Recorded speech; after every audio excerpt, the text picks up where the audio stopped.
Siap, siap.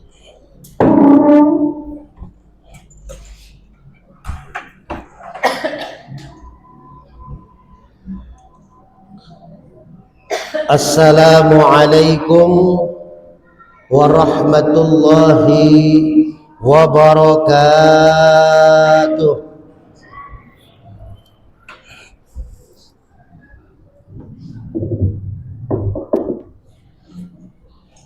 Allahu Akbar,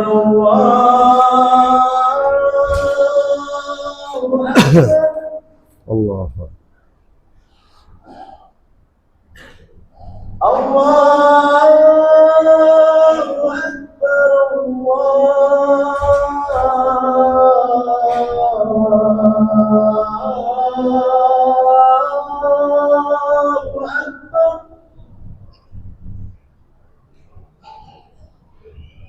Asyhadu an la ilaha illallah.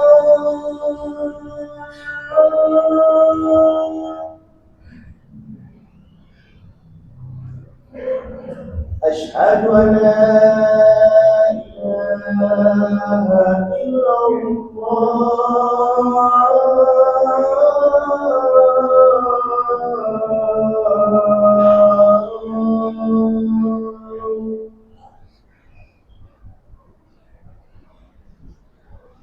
Asyhadu anna Muhammadar Rasulullah.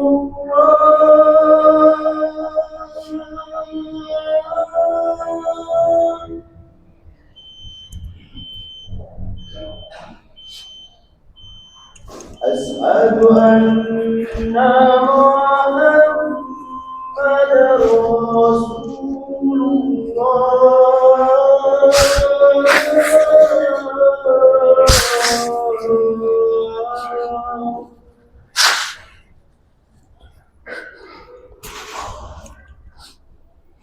Hayya 'alas shalah.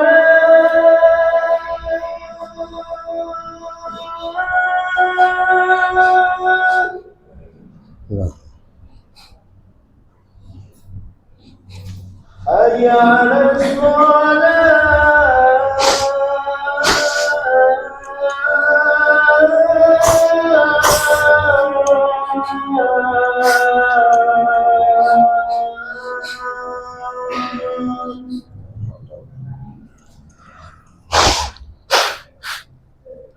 Hayya 'alal falah.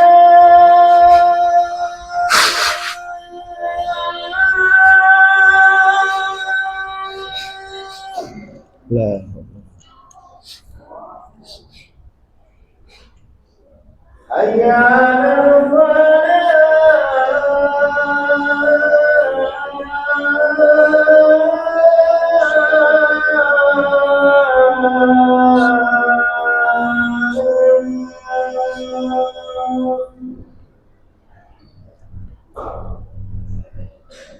Allahu Akbar, Allahu Akbar. La Ini emang pakai tak?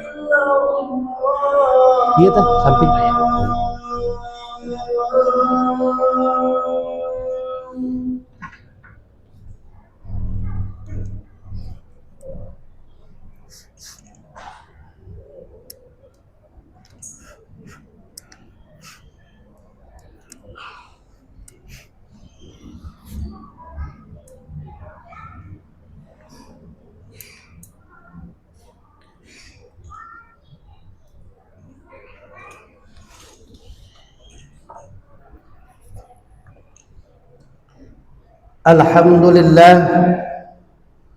Alhamdulillahilladzi qad a'tana ni'matan katsiratan wa kabiratan lana wa hiya ni'matul imani wal islam. Ashhadu an la ilaha illallah wahdahu la syarika lah wa ashhadu anna Muhammadan 'abduhu wa rasuluhu la nabiyya ba'dah. Allahumma salli ala Sayyidina Muhammad wa ala ali Sayyidina Muhammad كما صليت على إبراهيم وعلى آل إبراهيم في العالمين إنك حميد مجيد. فيا أيها الحاضرون أوصيكم ونفسي بتقوى الله فقد فاز المتقون. وقال تعالى في كتابه الكريم أعوذ بالله من الشيطان الرجيم بسم الله الرحمن الرحيم يا أيها الذين آمنوا اتقوا الله حق تقاته فلا تموتن إلا وأنتم مسلمون. وقال أيضا ولا تستوي حسنة ولا السيئة ادفع بالتي هي أحسن فإذا الذي بينك وبينه عداوة كأنه ولي حميم. Sadaqallahul azim. Hadirin sidang Jumat rahimakumullah. Puji syukur mari sama-sama kita panjatkan pada Allah Subhanahu wa taala. Pada Jumat kali ini kita masih diberikan nikmat iman, nikmat Islam, nikmat sehat wal afiat, sehingga kita bisa melangkahkan kaki kita ke masjid yang kita cintai ini untuk melaksanakan ibadah sholat Jumat secara berjamaah. Mudah-mudahan ibadah kita diterima oleh Allah Subhanahu wa taala. Amin ya Allah ya rabbal alamin. Salawat dan salam semoga senantiasa tercurah kepada pemimpin alam Nabi besar Muhammad sallallahu alaihi wasallam, kepada keluarganya, para sahabatnya, dan mudah-mudahan kita yang hadir di masjid ini beserta keluarga kita mendapatkan syafaatul uzma di yaumil akhir nanti. Amin. Amin ya Allah ya rabbal alamin. Hadirin sidang Jumat rahimakumullah. Khatib berwasiat untuk pribadi khatib dan juga kita semua yang hadir pada kesempatan Jumat ini. Mari sama-sama kita tingkatkan takwa kita kepada Allah dengan imtithalu awamirhi wajtinabu nawahi.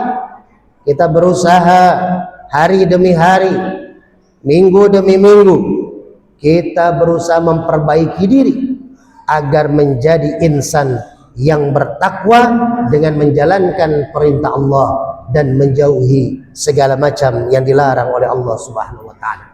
Mudah-mudahan kita semua termasuk golongan orang-orang yang bertakwa di sisi Allah Subhanahu wa taala. Amin.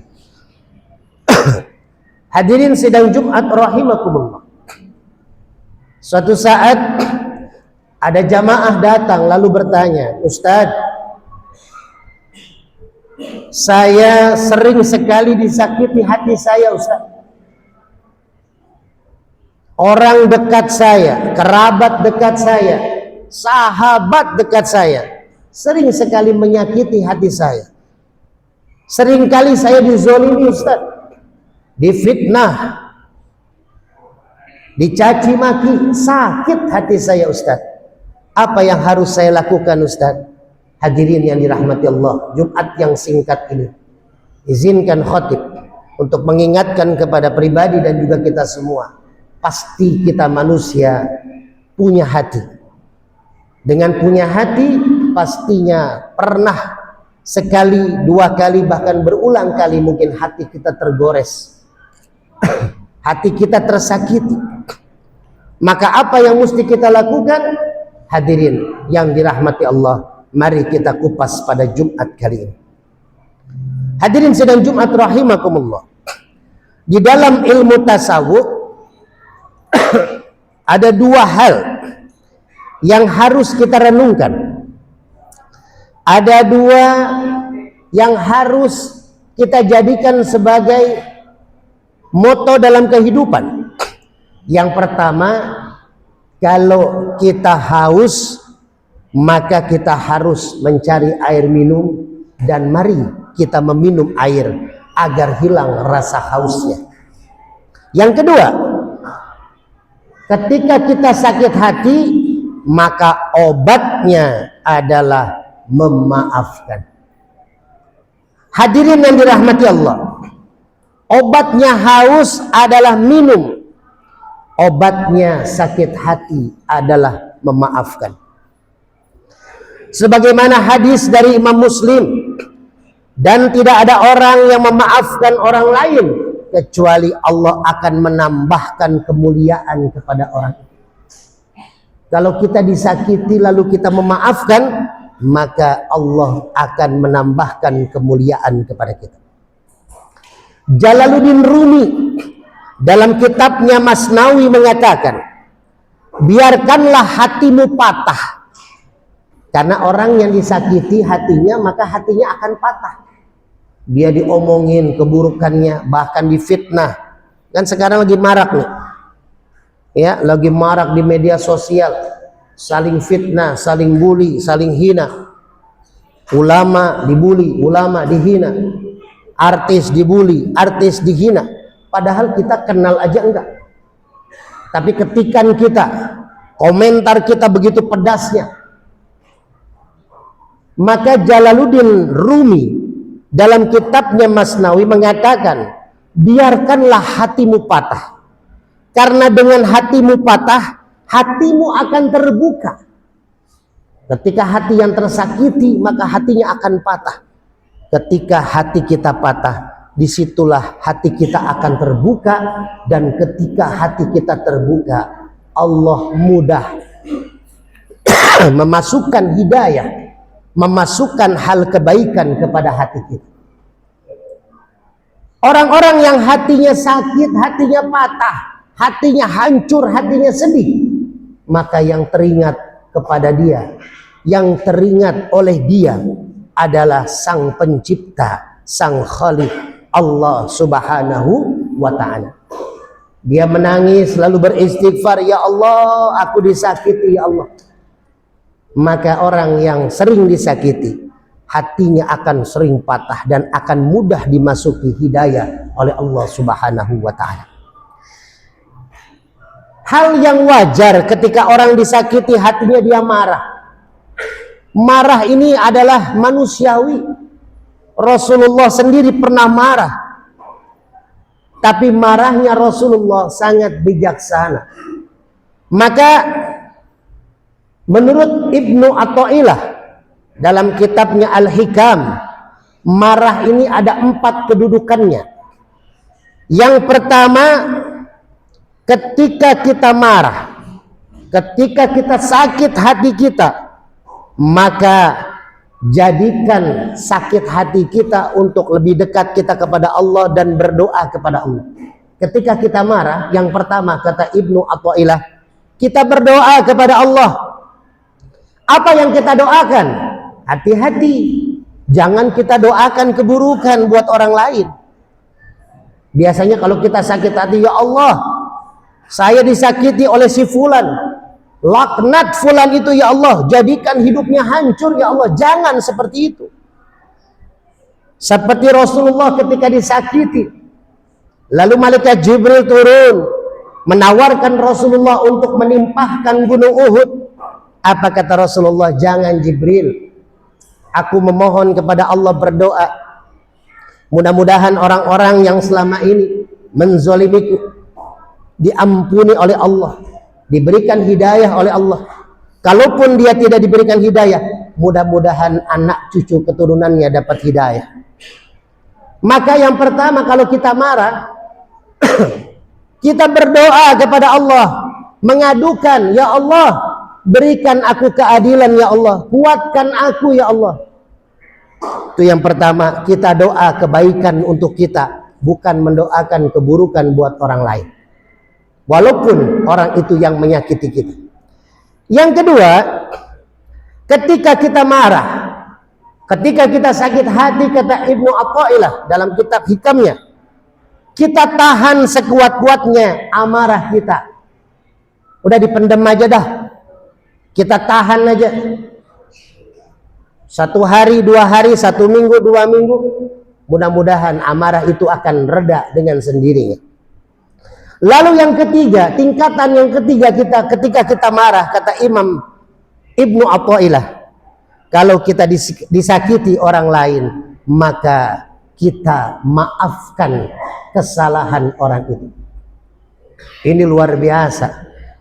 Dalam Al-Quran Allah mengingatkan, wasari'u ila magfiratin min rabbikum wa jannah arduhas samawati wal ard uiddat lil muttaqin. Bersegeralah engkau menuju magfirah, ampunan Allah, dan surganya Allah akan disediakan untuk kalian. Bagi siapa? Bagi orang-orang yang bertakwa. Siapa yang bertakwa? Ayat selanjutnya, alladzina yunfikuna fis sarra'i wad dharra, orang yang berinfak, bersedekah di saat sempit dan lapang. Lalu yang kedua, wal kadhiminal ghaiz, orang yang bisa menahan amarahnya. Dan yang ketiga, wal afina anin nas, orang yang memaafkan saudaranya, orang yang memaafkan sahabatnya, orang yang memaafkan kerabatnya ketika dia tersakiti oleh orang-orang tersebut. Ini tingkatan hebat. Ketika kita disakiti, kita memaafkan. Maafkan saja. Karena orang yang memaafkan kesalahan orang lain, maka hati kita akan menjadi lapang. Hati kita akan menjadi lapang. Dan yang keempat, kata Imam Ibnu Athaillah, ini yang paling berat. Tingkatan menahan amarah yang keempat adalah ketika kita disakiti, maka kita balas dengan kebaikan. Sebagaimana surat yang awal saya bacakan di surat Al-Fussilat ayat 34. Wala tastawil hasanah wala sayyi'ah. Tidaklah sama kebaikan dengan kejahatan, kata Allah. Kebaikan dan kejahatan sesuatu yang beda. Wala tastawil hasanah wala sayyi'ah idfa billati hiya ahsan. Tolaklah kejahatan dengan perilaku yang lebih baik. Sehingga apa? Sehingga orang-orang yang ada permusuhan denganmu serta merta menjadi teman yang sangat setia. Banyak sekali kita alami orang yang menyakiti kita, lalu kita memaafkan, bahkan kita membalas dengan kebaikan orang itu, bahkan ke depannya orang itu menjadi teman setia kita. Banyak terjadi dalam kehidupan. Rasulullah begitu dibencinya oleh Umar bin Khattab. Bahkan beberapa kali Umar ingin membunuh Rasulullah. Tapi Rasulullah mendoakan Umar. Walaupun Umar sering menzolimi Rasulullah, Rasulullah mendoakan, ya Allah berikan hidayah kepada Umar. Apa yang terjadi? Umar bin Khattab menjadi sahabat setia Rasulullah Sallallahu Alaihi Wasallam. Hadirin yang dirahmati Allah, orang yang disakiti akan patah hatinya, dan setelah patah akan terbuka hatinya untuk dapat hidayah dan lebih dekat dengan Allah, dan akan melakukan kebaikan agar orang lain tidak sakit hati dengannya. Tapi orang-orang yang sering menyakiti dan menzolimi orang lain dengan perkataan dan perbuatan, maka hatinya akan mati. Ini hati-hati yang kedua.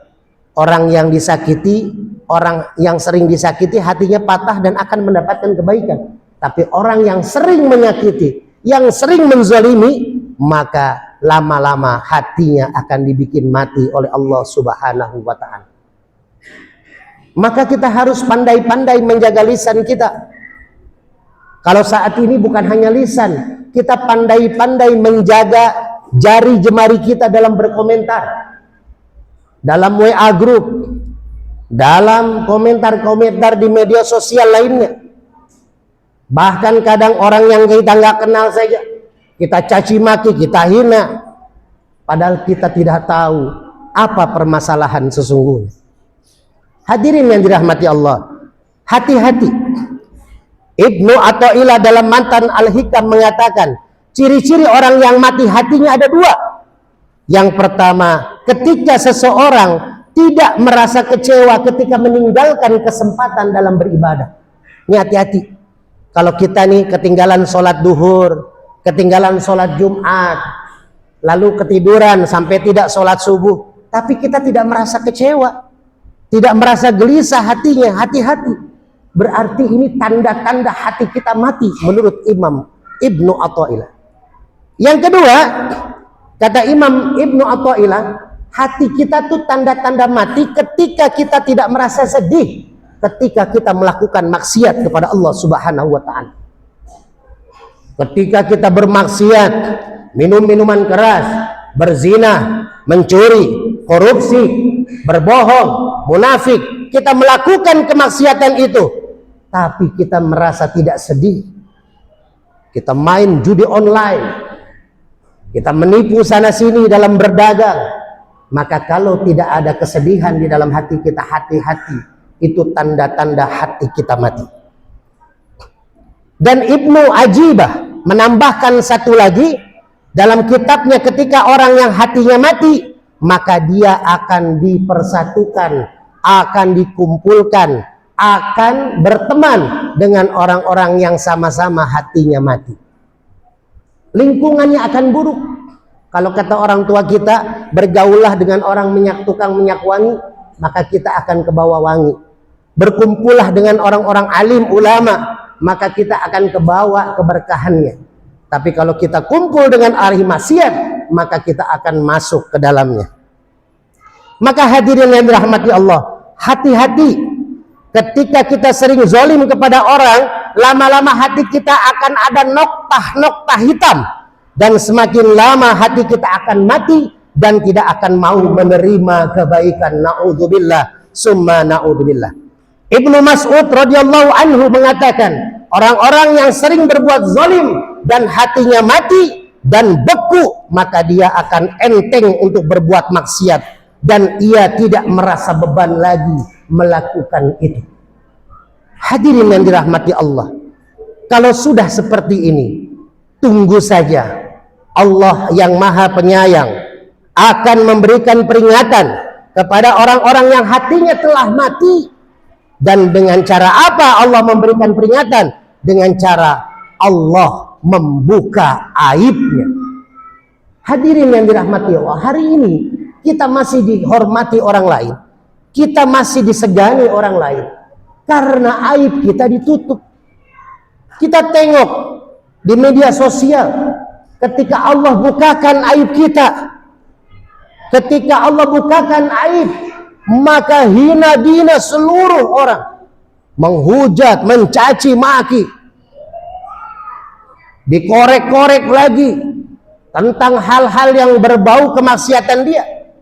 Bayangkan kalau aib kita dibuka, maka selesai, kita tidak akan dihormati orang lain. Dan orang yang aibnya dibuka karena dia sering dan selalu berulang-ulang melakukan kemaksiatan dan merasa kemaksiatan itu biasa saja buat dirinya. Umar bin Khattab ketika menjadi khalifah pernah menangkap seorang pencuri. Ketika ditanya oleh Umar, berapa kali kamu sudah mencuri? Oh, saya baru 1 kali, Umar. Khulafaur Rasyidin, baru 1 kali saya melakukan pencurian. Kata Umar, kamu berbohong. Allah tidak akan membuka aibmu ketika kau baru 1 kali melakukan kejahatan itu. Kenapa Allah membuka aibmu? Karena engkau telah melakukan pencurian berulang-ulang kali. Maka hadirin, hayuklah kita merenung di Jumat kali ini. Banyak dosa dan khilaf yang kita lakukan, baik kepada Allah juga kepada manusia. Maka buat apa kita menzalimi orang lain? Buat apa kita menghina saudara kita? Kita juga kalau mau merenung, hina diri kita. Banyak hal kemaksiatan yang kita lakukan, banyak ibadah yang belum kita laksanakan. Maka yuk sama-sama kita merenung. Pertama, kita maafkan orang yang punya salah kepada kita. Dan yang kedua, kita berusaha merenung dan introspeksi diri agar kita dijauhi dari hal-hal yang membuat hati kita mati, yang akan menjadikan aib kita dibukakan oleh Allah Subhanahu wa taala. Mudah-mudahan di Jumat yang singkat ini kita memohon kepada Allah, seluruh yang hadir di masjid ini beserta keluarga besarnya selalu diberikan kekuatan oleh Allah untuk saling memaafkan dan Allah menjaga hati kita agar tidak mati, selalu hidup, selalu terbuka untuk mendapatkan hidayah dari Allah Subhanahu wa taala. A'udzubillahi minasyaitonir rajim. Bismillahirrahmanirrahim. Wal 'asri innal insana lafi khusrin illa alladzina amanu wa 'amilus shalihat wa tawasaw bil haqq wa tawasaw bis sabr. Barakallahu li wa lakum fil Qur'anil 'azim wa nafa'ani wa iyyakum bima fihi minal ayati wa dzikril hakim wa taqabbalallahu minni wa minkum tilawatahu innahu huwas sami'ul 'alim.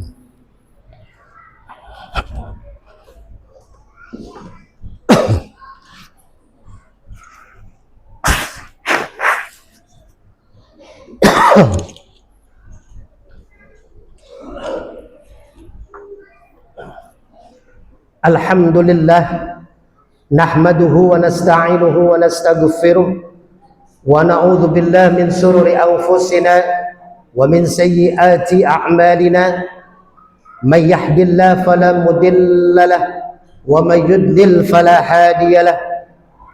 Ashhadu an la ilaha illallah wahdahu la syarika lahu wa ashhadu anna Muhammadan abduhu wa rasuluhu la nabiyya ba'dahu.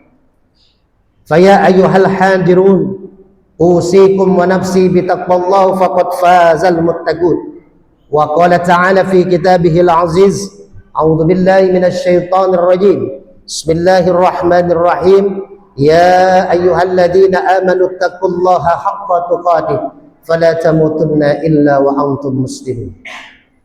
Wa qala aidan inna allaha wa malaikatahu yusalluna 'alan nabi ya ayyuhalladzina amanu sallu 'alaihi wa sallimu taslima. Allahumma salli 'ala sayyidina Muhammad wa 'ala ali sayyidina Muhammad kama sallaita 'ala Ibrahim wa 'ala ali Ibrahim fil 'alamin innaka Hamidum Majid. Allahumma ighfir lil muslimina wal muslimat wal mu'minina wal mu'minat al ahya'i minhum wal amwat innaka mujibu da'awat wa ya qadiyal hajat. Allahumma lakal hamdu wa ilaikal mushtaka wa antal musta'an wa la hawla wa la quwwata illa billahil aliyyil azim. Rabbana atina fid dunya hasanah wa fil akhirati hasanah wa qina adzaban nar. Ibadallah, innallaha ya'muru bil adli wal ihsan wa ita'i dzil qurba wa yanha 'anil fahsya'i wal munkari wal baghi ya'idzukum la'allakum tadhakkarun. Fala dzikrullahi akbar. Aqimis shalah.